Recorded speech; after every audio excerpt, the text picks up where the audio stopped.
Hey guys, welcome back to the channel. Today we're looking at engine bay detailing. In the last video, somebody rightfully commented, looks like you've had a coolant leak. There's a lot of green mess all over the engine bay. In the UK, we do get a lot of pollen, a lot of sand in our rain, and it creates this mess. And you know what? That's a fair shout. For somebody who goes on about cleaning their car so much, why do I overlook the engine bay? So no more. As always guys, if you're not already, please think about dropping a subscribe to the channel by hitting the button down below and stay tuned.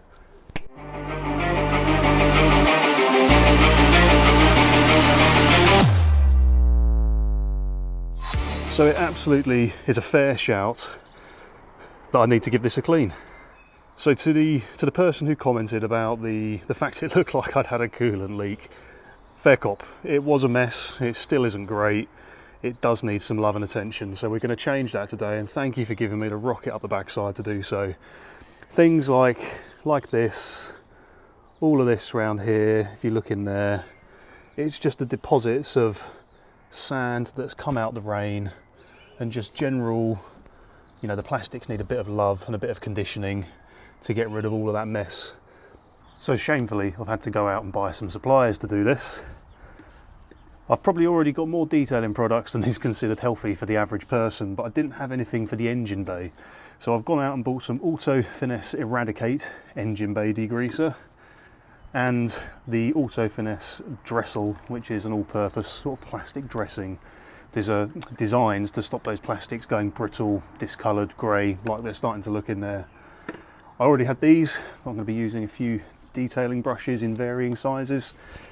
And then I've just cut one of these down to put in the drill that I find very handy for just agitating some of that dirt and getting it off. So let's get the hose out and let's have a look. And then the final piece to the equation is I'm going to be using a little bit of this. I normally use it for the door sills, sort of where the windows meets and all that. But what this is sort of like a rubber preserver. It stops all of your seals going sort of brittle and hard, keeps them supple and keeps them sealing as they should. So I'm going to be using that along the top of the bonnet there for that rubber seal to keep that sealing properly. It's not going to keep the engine bay watertight, far from, but at least that will protect the integrity of that seal. Right, we're ready to go.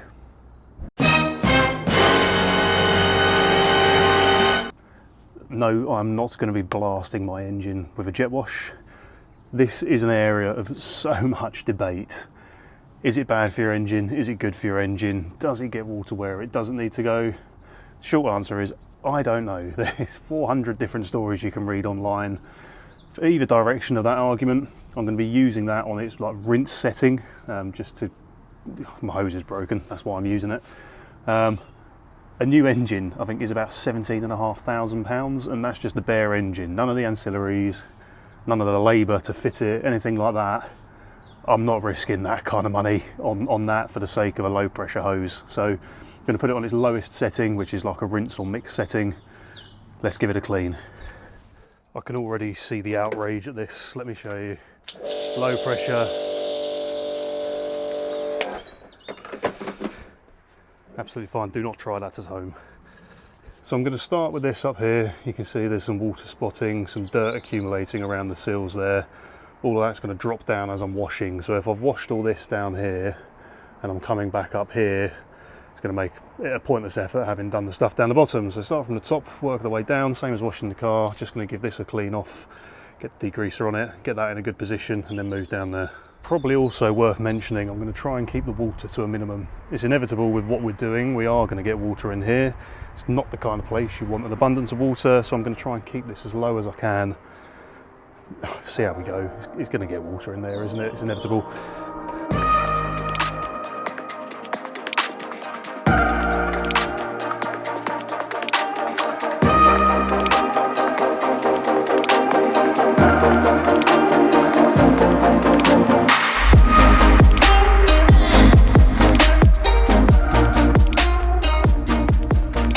So that's a bit better at least. It's not perfect. It's the underside of the bonnet. It's not got a full layer of lacquer on it as the outside of the car. It's almost completely unlacquered, I think. Yeah, almost completely unlacquered. you can see in some of the pressed parts where the paint hasn't fully got in, so you're never going to get it perfect. This isn't a show car, this is maintenance. I'm not going to have the bonnet up for people to look at if I go anywhere. It's a bog standard F-Type, it's the same as every other one. Got quite a bit of water in here in the end, so let's give this a clean and let's see how we can get it looking. I'll tell you what, it's too early to tell if these are working well. I mean, it works pretty well on the bonnet. One thing though, they smell amazing.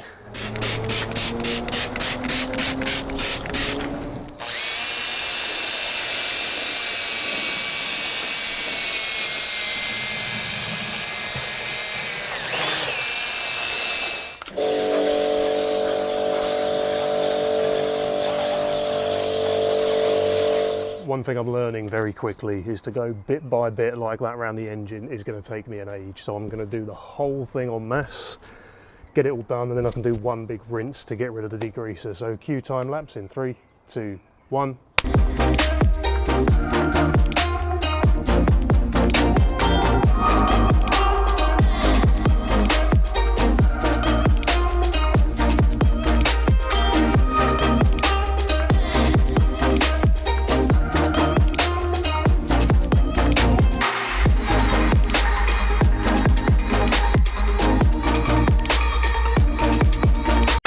What you are looking at here is a man who realises he's f***ed up.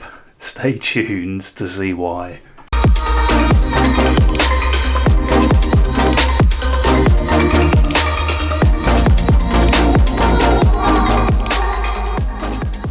So this is exactly why I do these things, guys. You can learn from my mistakes. Now, the drill was incredibly good at agitating the dirt.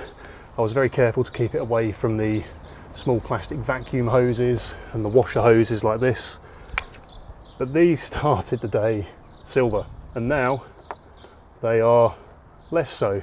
So it's taken the paint off of that Jaguar embossing on the engine cover. So if you are going to do this, proceed with caution, because that is yeah, not in a better condition than when I started this job.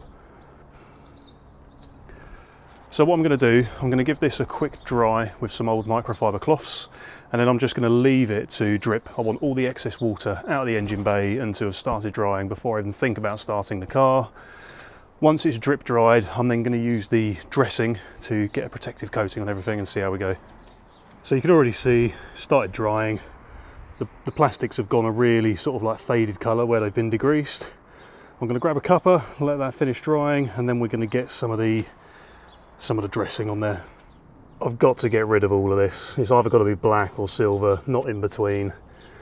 What I'm going to do, I'm going to get some tar and glue remover and some cotton buds, or if you're in America, some Q-tips, and I'm just going to see if I can get this off with some tar and glue remover, so at least it's uniform, and then I can go and cry about my mistake indoors.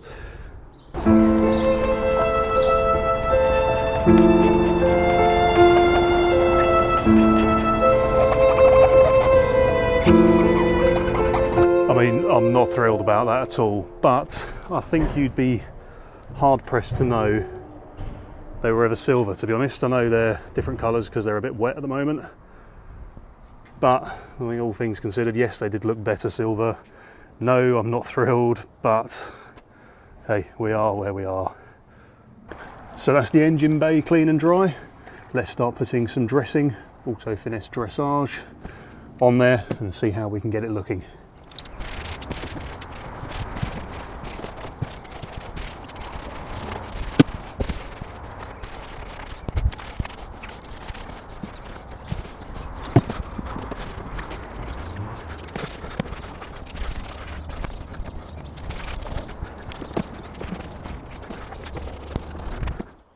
There we have it, one incredibly clean engine bay with the added modification of the paint delete to the engine. I can't believe that. That's, oh, I'm going to wind myself up about that for a week or two now. But hey, look, engine bay's clean, much better than it was.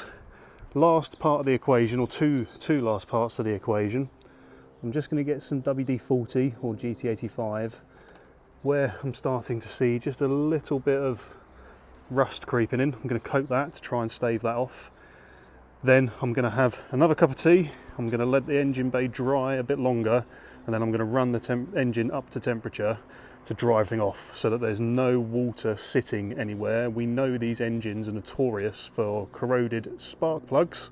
And what this would do is it would lead to seized injectors. So if you ever need a fuel injector changing, they would actually rust it into the block.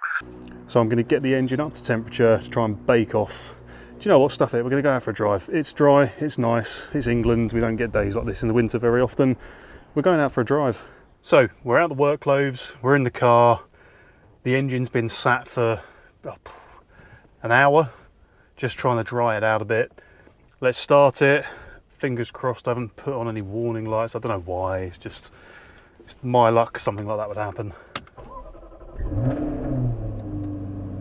So far so good. Let's go for a drive, let's get that engine bay up to temperature, and more importantly I think we need to find some breakfast, which is cusping on brunch at this point.